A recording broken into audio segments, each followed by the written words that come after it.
اس سارے واقعے کے بعد حضرت آدم علیہ السلام بہت افسردہ رہنے لگے اور دعا کرتے کہ ہمیں نیک اور صالح بیٹا عطا کر۔ لہٰذا حابیل اور قابیل کے اس واقعے کے 50 سال بعد اللہ تعالیٰ نے حضرت آدم علیہ السلام کو ایک بیٹا حضرت شیث علیہ السلام عطا کیا۔ اللہ تعالیٰ نے یہ بیٹا حضرت آدم کو حابیل کے نعم البدل کے طور پر عطا کیا تھا، اس لیے حضرت شیث علیہ السلام اپنے والد کے فرما بردار اور انتہائی نیک بیٹے ثابت ہوئے۔ اللہ تعالیٰ نے حضرت شیث علیہ السلام کو نبوت سے سرفراز کیا اور آپ پر اللہ نے 50 صحیفے بھی نازل فرمائے۔ حضرت شیث علیہ السلام حسن و جمال، شکل و صورت اور عادات و اطوار میں اپنے والد سے بہت زیادہ مشابہ تھے۔ حضرت آدم علیہ السلام اور حضرت حوا کو آپ علیہ السلام سے بہت محبت تھی۔ حضرت آدم علیہ السلام حضرت شیث علیہ السلام کو ہر وقت اپنے ساتھ رکھتے۔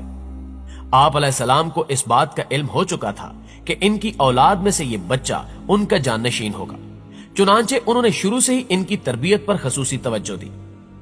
آپ علیہ السلام حضرت شیث علیہ السلام کو جنت کا احوال سناتے، اچھے اور برے کی پہچان کرواتے۔ جوں جوں حضرت شیث علیہ السلام بڑے ہوتے گئے، ان کی پوشیدہ صلاحیتیں اور والدین کی تعلیم و تربیت رنگ لاتی رہی۔ حضرت آدم علیہ السلام نے ان کو درس و تدریس اور وعظ و تبلیغ کے خوبصورت اور منفرد طریقے سکھائے، انہیں دن اور رات کی گھڑیوں کی پہچان کروائی، ان اوقات میں ہونے والی عبادات کی تعلیم دی۔ اس کے علاوہ طوفان نوح کے بارے میں بھی آگاہ کیا جو کہ کچھ عرصے بعد آنا تھا۔ حضرت آدم علیہ السلام اور حضرت حوا علیہ السلام کو حضرت شیث علیہ السلام سے بڑی امید تھی، جس کی بڑی وجہ یہ تھی کہ ان کا ایک بیٹا قتل ہو گیا تھا اور دوسرا شیطان کا پیروکار بن کر کفر کے راستے پر چل نکلا تھا۔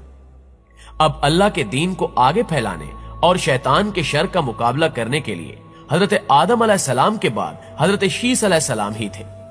چنانچہ جب حضرت آدم علیہ السلام کی وفات کا وقت قریب آیا تو انہوں نے حضرت شیث علیہ السلام کو اپنا خلیفہ اور جانشین نامزد کیا۔ تقریباً 960 سال زندہ رہنے کے بعد حضرت آدم وفات پا گئے۔ چونکہ اس وقت تک جنازے کے کوئی احکام وارد نہیں ہوئے تھے، اس لیے آپ کے جسد خاکی کو ہنوز پہاڑ کے ایک غار میں اس وقت تک چھپا دیا گیا جب تک حضرت جبریل خود آ کر ان کا جنازہ ادا نہ کرتے۔ ناظرین گرامی، دوسری جانب حضرت آدم علیہ السلام کے دوسرے بیٹے قابیل کی اولاد اپنی نافرمانیوں کی وجہ سے پستیوں کے گڑھے میں ڈوب چکی تھی۔ وہ حضرت شیث علیہ السلام کی اولاد میں علوم و فنون کی ترقی دیکھ کر ہمیشہ حسد کا شکار رہتے اور ہر وقت حضرت شیث علیہ السلام اور ان کی اولاد کے خلاف سازشیں بنتے رہتے۔ پھر ایک دن شیطان دوست اور خیرخواہ کی شکل میں ان کے پاس آیا اور ان کی پستیوں کا فائدہ اٹھاتے ہوئے کہا کہ کیا تمہیں معلوم ہے کہ حضرت شیث علیہ السلام کی اولاد کی ترقی کے پیچھے کیا راز ہے؟ اولاد قابیل کے انکار پر شیطان خود ہی بولا کہ شیث علیہ السلام کی اولاد کی ترقی کے پیچھے حضرت آدم علیہ السلام کی وہ لاش ہے جو انہوں نے پہاڑ کے ایک غار میں چھپا رکھی ہے۔ شیطان مزید ان کو بھڑکاتے ہوئے بولا کہ اولاد شیث علیہ السلام اس جسد خاکی کی عبادت کرتے ہیں اور اس جسد خاکی کی وجہ سے ہی انہوں نے ترقی کی منازل طے کی ہیں۔ اس طرح ابلیس نے اولاد قابیل کے ذہنوں میں شک ڈال دیا اور ساتھ ہی حضرت آدم علیہ السلام کی لاش چرانے کا مشورہ بھی دیا۔ دراصل شیطان چاہتا تھا کہ اولاد قابیل شک میں مبتلا ہو کر اللہ کی عبادت کرنے کی بجائے حضرت آدم علیہ السلام کی عبادت شروع کر دے۔ ناظرین گرامی، اس وقت پہاڑ کے غار میں بنو شیث کے دو نوجوان حضرت آدم علیہ السلام کے جسد خاکی کے پہرے پر معمور تھے، لہٰذا اولاد قابیل نے اپنے تندرست جوان اکٹھے کیے اور اس غار کی جانب روانہ کر دیے جہاں حضرت آدم علیہ السلام کا جسد مبارک موجود تھا، تاکہ اس جسد خاکی کو چرایا جا سکے۔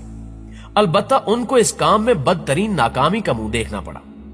پھر شیطان نے اولاد قابیل کو ترغیب دی کہ وہ اپنے قبیلے کی خوبصورت لڑکیوں کو تیار کر کے غار میں بھیجے تاکہ وہ کسی طرح ان نوجوانوں کو دھوکے میں لا کر حضرت آدم علیہ السلام کی لاش مبارک کو چرا لائے۔ لیکن چونکہ حضرت شیث علیہ السلام کی اولاد انتہائی نیک تھی، اس لیے شیطان کی یہ چال بھی کامیاب نہ ہو سکی اور بنو قابیل کی یہ حسین و جمیل لڑکیاں خالی ہاتھ اپنے قبیلے میں واپس لوٹ آئیں۔ اسی دوران حضرت جبریل علیہ السلام فرشتوں کی ایک جماعت کے ساتھ تشریف لائے اور حضرت آدم علیہ السلام کی نماز جنازہ ادا کر کے آپ کی تدفین بھی کر دی گئی۔ ناظرین گرامی، حضرت شیث علیہ السلام نے اپنی پوری زندگی والد کی دی ہوئی تربیت کے تحت اللہ تعالیٰ کے دین کی سربلندی میں صرف کی۔